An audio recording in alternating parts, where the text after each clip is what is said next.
Assalamualaikum warahmatullahi wabarakatuh. Saya Ani Zamani dan hari ini Anis akan sharekan 6 perkara yang korang kena buat sebelum korang hantar surat design dekat korang punya bos untuk korang start berniaga.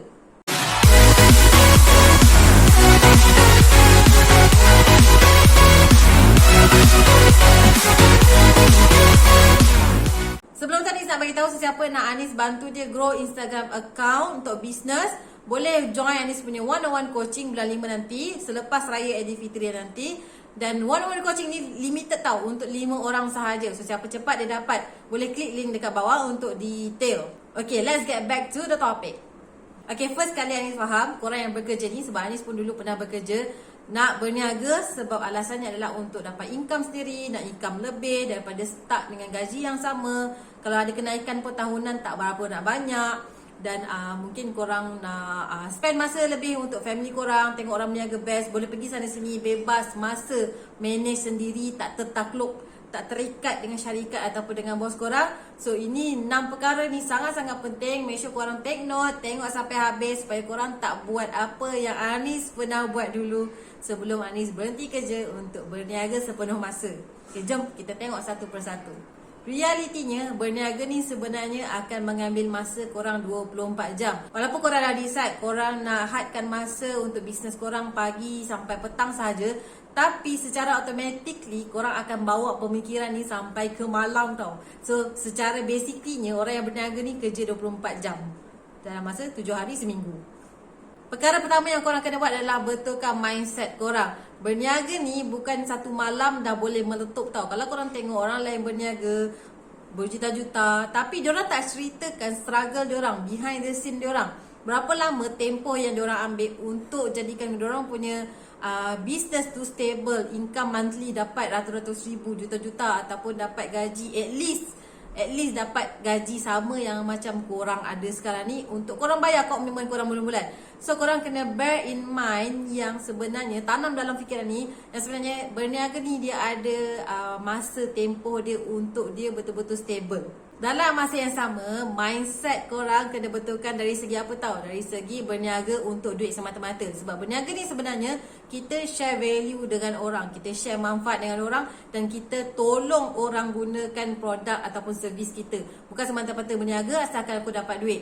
Trust me, kalau korang bawa pemikiran berniaga semata-mata untuk nak duit, nak income, korang takkan kekal lama dalam satu bisnes sahaja. Korang akan lompat bisnes dan akhirnya korang akan stuck dan korang tak akan berjaya lah dalam bisnes, kalau kata kasarnya lah. Jadi kena betulkan mindset tu supaya korang tak tersimpang ataupun tersalah buat dan tak ulang kesilapan yang Anis buat dulu. Yang kedua adalah korang kena pilih produk ataupun servis yang korang nak jadikan korang punya bisnes tu. Sebab apa? Bila korang berhenti kerja, baru korang nak pilih, baru korang nak cari produk apa, servis apa yang korang nak buat. Korang akan ambil masa yang lama, korang tak dapat nak generate income, dan korang akan bermasalah untuk bayar komitmen korang setiap bulan. Sebab kita manusia, kita yang dah besar tua bangka ni, actually tak adalah tua sangat kan, kita yang dah start bekerja ni, of course korang yang bekerja ni, of course dia dah ada komitmen, ada kereta, ada rumah sewa, ada anak-anak, banyak komitmen nak kena bayar. Jadi bila korang dah berhenti kerja, baru nak fikir apa dah korang nak kena buat, itu akan jadi sangat-sangat bermasalah. Jadi Anis sharekan 3 ciri-ciri yang korang boleh guna ataupun 3 tips yang korang boleh guna untuk korang buat pemilihan produk ataupun servis yang korang nak jadikan bisnes tu. Yang pertama sekali adalah melalui apa yang korang minat. Kalau korang minat jual barang sukan, korang minat badminton contohnya, boleh jual barang badminton. Kalau korang minat untuk mengajar, korang boleh mengajar tuition, contoh budak-budak sekolah. Kalau korang minat untuk bake, korang suka buat kek, korang boleh jual kek. Kalau korang minat buat tudung bagai-bagai kan, pinsan sini, hari-hari lain-lain style, korang boleh jual tudung dengan buat tutorial. Korang minat benda tu. Kalau korang minat makeup, korang boleh buat tutorial makeup, tak ada masalah. Korang boleh jual barang makeup, buat tutorial, DIY dan sebagainya.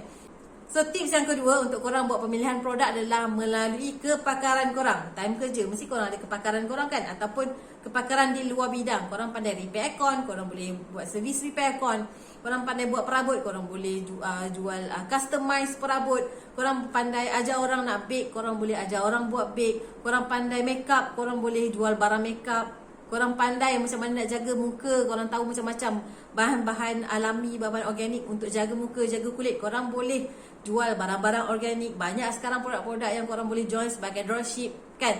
Okay, tips yang ketiga adalah apa yang ada di tangan. Okay, contoh macam Anis sekarang ni, Anis ada kamera, Anis ada lampu, Anis minat coaching, Anis ada pengalaman dalam coaching, dalam marketing, Anis belajar banyak tempat. Ini yang ada dekat tangan Anis sekarang ni. So Anis buat channel YouTube, Anis buat online coaching. So Anis gunakan apa yang ada di tangan Anis. Okay, contohnya korang ada loyang-loyang untuk bahan-bahan barang-barang untuk korang buat kek. Korang boleh buat customize kek, ambil order harian. Limit je lah hari ni, ambil 3, 5. Kalau kat rumah korang ada mesin jahit, korang pandai menjahit, korang pandai buat baju yang selesa, korang boleh menjahit ataupun ajar orang menjahit. So mulakan dengan apa yang ada di tangan dulu. Perkara ketiga yang korang kena buat sebelum korang hantar surat resign dekat bos korang adalah korang boleh join sebagai dropship kepada produk-produk yang dah stable sekarang ni. Okay, sebab sekarang ni memang war tau, dalam perang dropship sekarang ni. Siapa yang banyak dropship untuk buat sale dan sebagainya. So korang boleh join produk-produk yang betul-betul dah establish, yang betul-betul berkualiti untuk korang join sebagai dropship dia. Sebab apa? Anis yakin sangat dia punya founder, leader dia akan guide korang macam mana nak start berniaga. Dan masa tu korang tak payah fikir pasal produk, tak payah fikir nak post produk. Korang boleh buat sambil korang bekerja. Masa jadi dropship ni lah proses korang belajar banyak benda. Apa yang korang kena ambil tahu sebagai peniaga.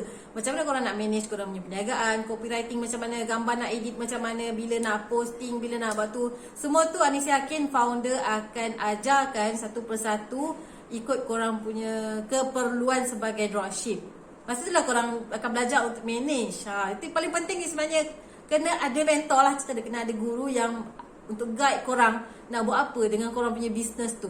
Dalam masa yang sama, sementara korang jadi dropship untuk produk-produk yang ada, ataupun korang boleh lepas berhenti pun korang boleh teruskan dengan produk tu, tak ada masalah.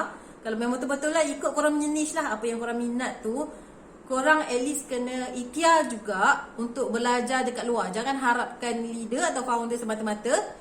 Sebab founder pun ada limitation dia. Dia tak boleh bagi sedebok macam tu terus. Sebab dia ramai yang dia nak kena jaga. So korang secara personally boleh ikhtiar dan boleh push diri korang untuk join kelas yang lain juga, supaya korang lebih stand up daripada korang punya pesaing-pesaing lah. Dropship tu pun sebenarnya walaupun sama produk, pesaing lah tu, pesaing sihat.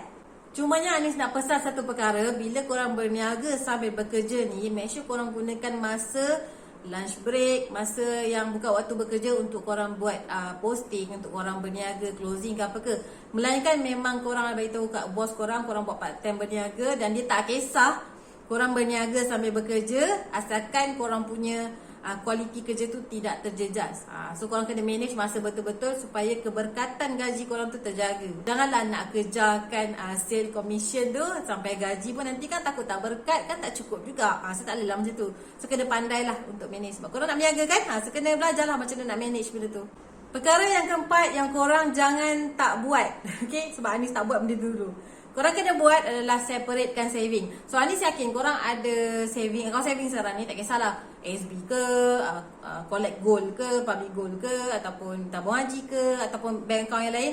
Korang kena buat satu account yang lain untuk korang separatekan. Maksudnya dua saving account. Sebab apa? Okay, saving account yang satu ni mungkinlah tak nak guna kan untuk masa depan, untuk anak-anak, education anak-anak. Yang satu lagi ni, apa gunanya adalah untuk korang standby bila korang berhenti kerja. Itulah source of income yang korang nak pakai sementara nak tunggu korang punya business tu stabil. Okay, contohnya macam ni. Contohnya gaji korang sekarang ni adalah RM2,000 sebulan. Okay, dan korang, at least korang kena sediakan saving ni untuk korang bertahan setahun ke 2 tahun. Paling sikit 6 bulan. Okay, paling singkat adalah untuk 6 bulan. Tapi Anis advice 1 tahun ke 2 tahun, sebab itu adalah tempoh untuk korang betul-betul stabil. Kalau korang betul-betul all out dalam korang punya business. So contohnya sebulan korang gaji korang RM2,000. So kalau dalam setahun korang akan dapat RM24,000. So duit ni lah yang korang akan guna setiap bulan sebagai gaji yang macam korang dapat sekarang ni, untuk bayar komitmen korang, untuk bayar anak-anak punya belanja, untuk buat semua benda-benda yang korang tengah buat sekarang ni. Okay, yang income yang korang ada sekarang ni untuk korang gunakan masa korang tak ada kerja nanti. So sangat-sangat penting. Sebab apa? Sebab nanti kalau korang tak ada income ni, tak ada source of income yang daripada saving untuk cover komitmen korang sementara korang punya business nak naik ni, Korang akan stres, korang akan rasa bisnes ni tak jadi, korang akan rasa bisnes aku tak pandai berniaga, korang akan rasa stres dengan hutang-hutang komitmen yang mungkin tertunggak. Sebab apa? Benda dah jadi kat ramai orang yang berniaga, termasuk Anis sendiri. So jangan ulang kesilapan Anis yang ni. Okay, mungkin ada yang tertanya, apa guna berniaga kalau nak gunakan saving untuk bulan-bulan ni kan?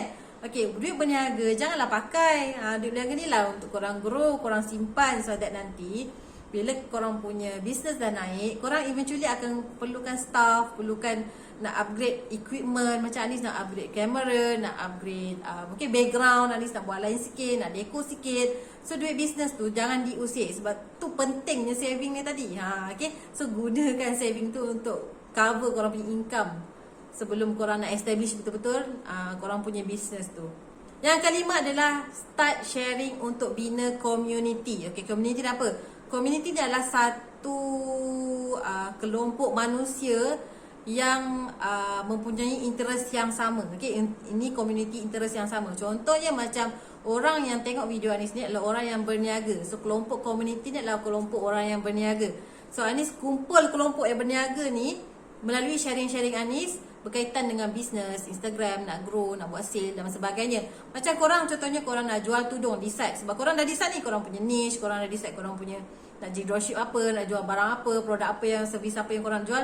Contohnya korang nak jual tudung. So korang kena start sharing daripada sekarang, tengah kerja ni, buat sharing berkaitan dengan interest orang pada tudung. Macam cara penjagaan tudung, cara pakai tudung. Dah kena start daripada sekarang.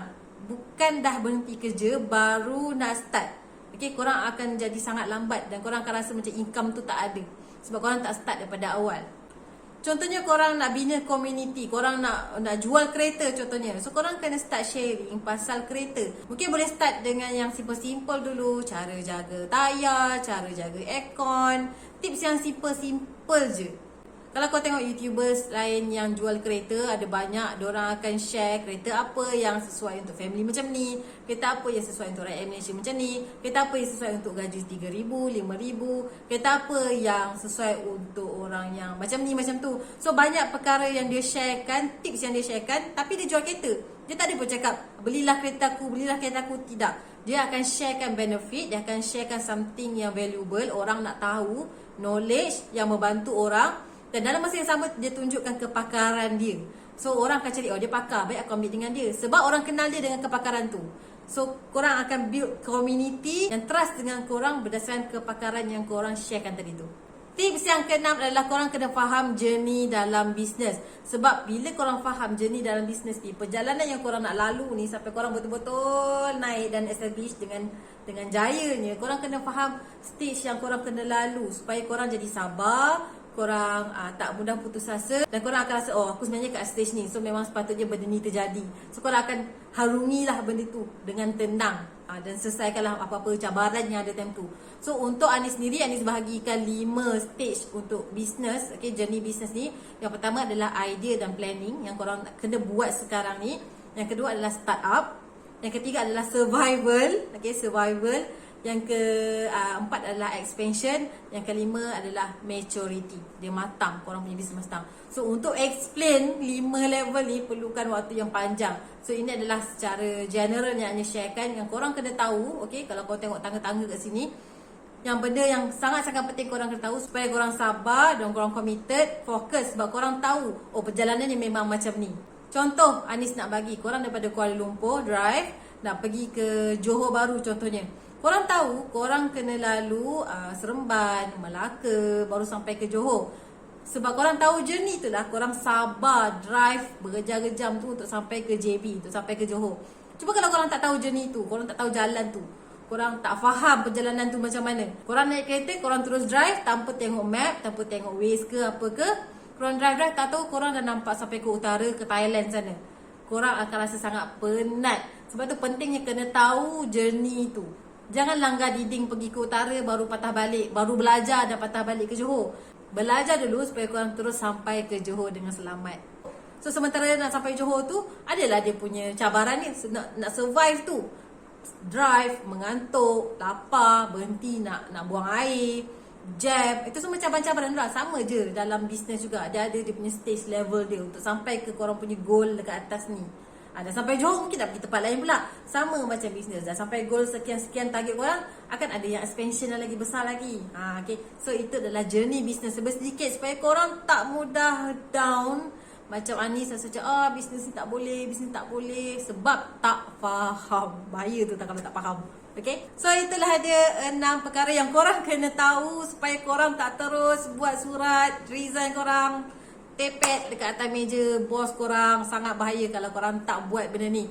Sebab apa? Kalau berhenti kerja sebab memang dah ada duit, memang dah banyak duit, dah tahu memang tak payah buat apa-apa dah, duit tu ada, tak ada masalah. Tapi korang nak start berniaga untuk dan jadikan dia sebagai income korang. So 6 perkara ni sangat-sangat penting untuk korang buat dulu. Kalau korang suka Anis punya video ni, boleh klik pada thumbs up button dekat bawah, like Anis punya video ni, dan sharekan dekat kenalan korang supaya diorang tak ulang kesilapan yang Anis pernah buat dulu, dan supaya diorang pun dapat manfaat yang sama. Jangan lupa subscribe dan tekan butang loceng. Sebab apa? Banyak lagi video yang Anis nak bantu korang akan datang supaya korang boleh grow korang punya business dan Instagram account korang dengan jayanya. So kita jumpa dalam video akan datang. Assalamualaikum. Tata.